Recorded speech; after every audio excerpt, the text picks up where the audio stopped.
এই, তুই যে কাগজে যে লেখাটা দেখাইলে, এটা কি সত্যি নাকি ফাজলামি, কোনটা? জি ম্যাডাম। আম, না, তুই সামান্য একজন চায়ের দোকানদার, মানে চায়ের দোকানদারি করিস, তোর কাছে 1,00,000 টাকা মানে এতগুলো টাকা কোত্থেকে আসে যে তুই বললি যে তোর সাথে যদি টাকা হয় তাহলে তুই 1,00,000 টাকা দিবি? ম্যাডাম আপনি টাকা পয়সা নিয়ে একদমই চিন্তা করেন, 1,00,000 টাকা লিখছে, একদম কড়াই গন্ডায় 1,00,000 টাকাই পাইবেন।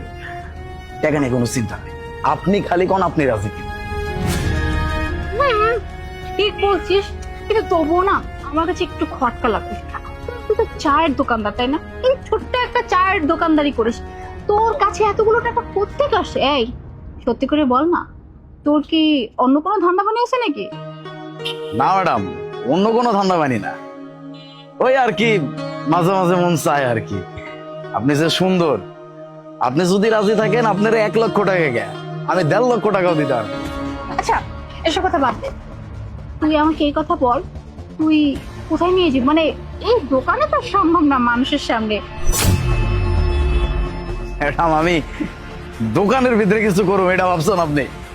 আমার নিজের একটা জায়গা আছে, ওই জায়গায় কোনো সমস্যা নাই, আপনি যাইবেন, আমার লগে সময় কাটাইবেন, টাকাটা নিবেন, আর পারবেন। বাহ, গ্রেট! তুই তো দেখছি একদম পাক্কা খেলোয়াড়, একেবারে সব কিছু সেট করা।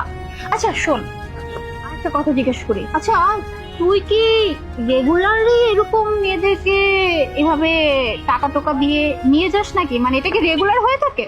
বহুবার নিস, ওই যে কইলাম মাঝে মধ্যে যখন মন চায় আর কি তখন সময় কাটে। তাই আপনি যদি রাজি হন তাহলে এরপর থেকে আর অন্য কাউরে দেখুন না, আপনারই নিয়ে যাও। আচ্ছা শোন না, একটা কথা, তুই কি আমাকে চিনিস? না, আমি খালি জানি আপনি একটা সুন্দরী মেয়ে, আপনার আমার মনে ধরছে, আমি আপনারে কয়া লাইছি। না চেনারই কথা, চিনবি কি করে?